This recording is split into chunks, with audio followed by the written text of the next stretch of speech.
সম্পূর্ণ চালা আবার এপিএল করে দিল, এপিএল করে দিয়ে এটা করলো। তখন অত তো আমরা জানি না যে কোনটা আর কে কোনটা এসে। রেশন কার্ড পাইছি, রেশন কার্ড হয়ে গেল, যা দেয়া দেয় দিল। আমাদেরও বিপিএলই ছিল, তারপরে যে এটা করে দিয়েছে। যা দিল দিল। রেশন তো একবারে যেমন রেশনের দোকান, যেমন আমি একটা প্রশ্ন করি, ছোটদের জন্য ঠিক আছে, ওদের আবার কেউ কেউ আতপ চাল দিচ্ছে, কাউকে চিনি দিচ্ছে, কাউকে গম দিচ্ছে, ঠিক আছে, কাউকে আবার এই কার্ডে এই দিচ্ছে সেই দিচ্ছে, ঠিক আছে, কিন্তু দিচ্ছে তো, দিচ্ছে তো, ওকে তো বাইর করে দেয় নেই। তাহলে এখানে আয়ুষ্মানের মধ্যে এটা আসবে না। তাহলে আয়ুষ্মানের সেরকমই হোক, ওকে যদি 10 টাকা দেয়, তা আয়ুষ্মান যাদের ওই কার্ড আছে তাকে তুমি 8 টাকা দাও, 6 টাকা দাও, তাকে তুমি একবার আউট করে দেবে, তার ভোটটা তোমার দরকার নেই। তার থেকে সরকার ট্যাক্স কেন নিচ্ছে তার কাছ থেকে? ট্যাক্সটা কেন নিচ্ছে তার কাছ থেকে? যারা RKS1 আছে সেও তো সরকারকে ট্যাক্স দিচ্ছে, সেও তো সরকারকে ভোট দিচ্ছে, সে তো সমাজের নাগরিক। তাহলে তার ভোটটা কেন নিচ্ছে? তাহলে সরকার তার থেকে ট্যাক্স বন্ধ করে দিই, যে তুমি কোনো মালের ট্যাক্স নিতে পারবে না। তাহলে সেই কার্ড আমাকে মানা দিই, আমি যে দোকান থেকে মাল কিনবো সেই দোকান থেকে আমাকে ট্যাক্স নিতে পারবে না। করুন তাহলে, করলে তোমরা সবটা বিবেচনা করে কাজ করো। একদিকে দেখবো তা তো হয় না। আর কে রেশন কার্ডের মধ্যে যেমন 10 রকম রেশন কার্ড আছে, 10 রকম সবাইকে এক একটা মানে পাট করে দিচ্ছে। কেউ চিনি পাচ্ছে তো, কেউ ডাল পাচ্ছে, কেউ ডাল পাচ্ছে, চিনি পাচ্ছে, এইটা পাবে তো ওইটা পাবে না। তাহলে তাকে তো পাচ্ছে তো, তাকে তো সে তো পাচ্ছে, এমন তো না যে খালি হাতে চলে আসতেছে, তা তো না। এইটার মধ্যে কেন এই জিনিসটা হবে? সেটাই পুরোপুরি বাদ, পুরোপুরি আউট। এটাকে বলেছে তার মানে তার যে ট্যাক্স দিয়ে মাল কিনতেছে তার ট্যাক্সটা বন্ধ করুক। তাহলে তো আমার সে সমাজের নাগরিক না।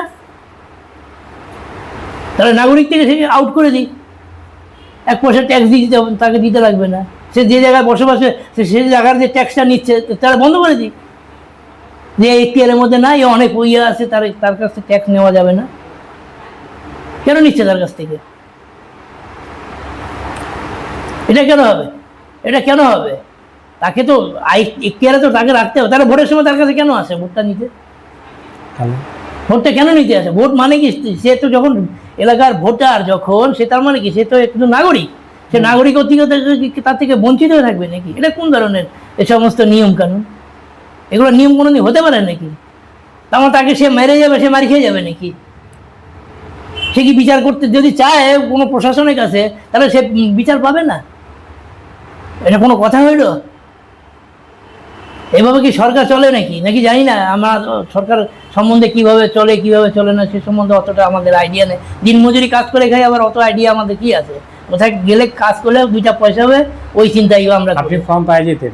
আপনি জানেন কিনা 15 তারিখ থেকে আমাদের যে শিবির হলো, জনকল্যাণ শিবির, সেই শিবিরে তো প্রথম দিনে ফর্ম দেওয়া হয় নাই। এরকম বলা হয়েছে যে যাদের রেশন কার্ড আছে তাদের বাড়িতে যাবে, বা বয়স্কদের যে ফর্ম, বয়স্ক ভাতা, তাদের বিধবা ভাতা, কাউকে ফর্ম দেওয়া হয় নাই। তো এই অভিযোগ, এবং আজকে ছিল শিবিরের শেষ দিন, আজকেও ফর্ম দেওয়া হয়েছে, গতকালও দেওয়া হয়েছে। আমাদের যে পাড়াতে যে সুব্রতদের বাড়িতে ফর্ম আসছে, আর নিচে ওরা আয়ুষ্মান ভারতের ফর্ম, জানেন আপনি? নিতে পারে তো, ও কি করে পাচ্ছে?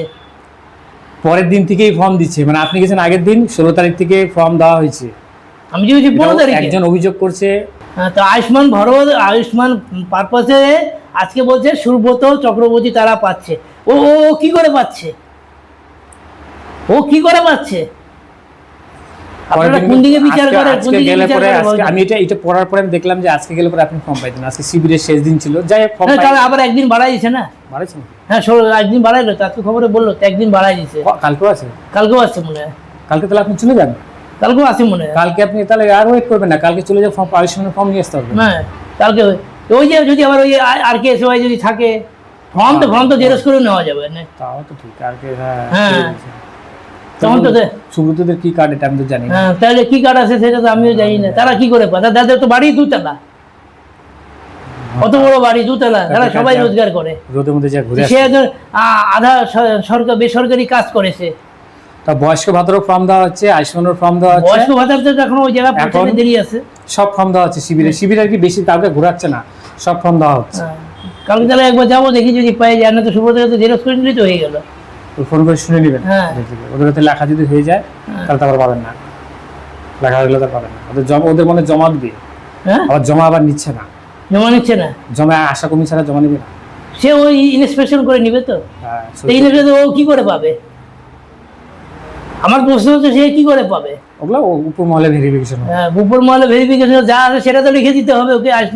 যারা ইনকোয়ারি ইন্সপেকশনে আছে তাদের তো এটা লিখতে হবে তো। আরেকটা জিনিস জানেন কি না, ইন্সপেকশন যে করবে গ্রাউন্ড লেভেলে লোকই নাই, কর্মী নাই, জানেন এটা? তা জানি না, এখন কি করে বলবো? কর্মী নাই, লোকই দিতে মানে কে এসে করবে? এখন স্বাস্থ্যকর্মী যারা আছে তাদেরকে দিয়ে করানো হচ্ছে। হ্যাঁ, তা কি করে বলবো? সরকারি ডিপার্টমেন্টে কোন ডিপার্টমেন্টে লোক আছে, কোন ডিপার্টমেন্টে লোক নাই, এটা তো আম জনতা তো বলতে পারবে না। এটা তো কার পক্ষে সম্ভব না। তাদের রাত পোয়াইলেই তাকে কতক্ষণে ব্যাগে খাবার নিয়ে দৌড়াবে। হ্যাঁ, হ্যাঁ, কই সরকারি ঘরে কি আছে, কোন কর্মী আছে, কোন কর্মী নাই, এই চিন্তা করলে তো তার তো হাড়ি উল্টা যাবে। তার হাড়ি আর উঠবে না উনানে। হ্যাঁ, বাংলা কথা শুনে নিক আমার কাছে। তাকে ওই ব্যাগের মধ্যে খাবার নিতে হবে, নিয়ে ওর মতন ও চলতে হবে, তবে তার বাড়ির হাড়ি উঠবে। আর নাহলে হাড়ি ছেড়ে ও তো নিজেও না খেয়ে থাকবে, পিছনে আরো 2-4টা যে যা থাকবে ওরাও না খেয়ে পড়ে থাকবে। সেই উপাসটা ভুক্তভোগী কে হবে? সরকার দিবে? সরকার তো খালি নিতে থাকবে। কীভাবে কি করা যায়? যাই হোক, এই ছিল আজকে বন্ধুরা। তো ভিডিওটা কেমন লাগলো আপনারা বলবেন। এই যে আমরা কাকুর কাছে আসছিলাম, কাকু ফর্ম ফিল আপ করেছেন এবং শিবিরও গিয়েছিলেন, জনকল্যাণ শিবিরও গিয়েছিলেন। তাও কাকুকে অনেকেই পছন্দ করেন। তো আপনারা বলবেন যদি আপনাদের কোন বিষয়ে আপনাদের ভিডিও লাগবে, কাকুকে যদি কোনো প্রশ্ন আপনারা জিজ্ঞেস করতে চান কমেন্টে করবেন, কাকুকে আমি এসে প্রশ্ন করব অল্প সময়ে। তো এরকম বড় বড় ভিডিও যদি না হয়, খুব অল্প সময়ের ভিডিও আপনারা করব। আপনারা অল্প সময় আর বেশি সময় কোনো কিছু যায় আসে না।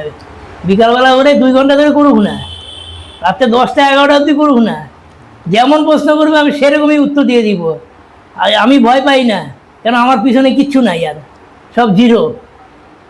কেন আমার যদি থাকতো অনেক কিছু ভেবে চিন্তা করে কথা বলতাম। আমি সমাজের একজন মানুষ, আমি সমাজের নাগরিক, সুতরাং আমার অধিকার আছে যেটুকু বলার আমি সেটা বলতে আমার কোনো দ্বিধাবোধ নাই। আমার কাছে পরিষ্কার কথা, তাতে কে কিভাবে নেয় আমি জানি না।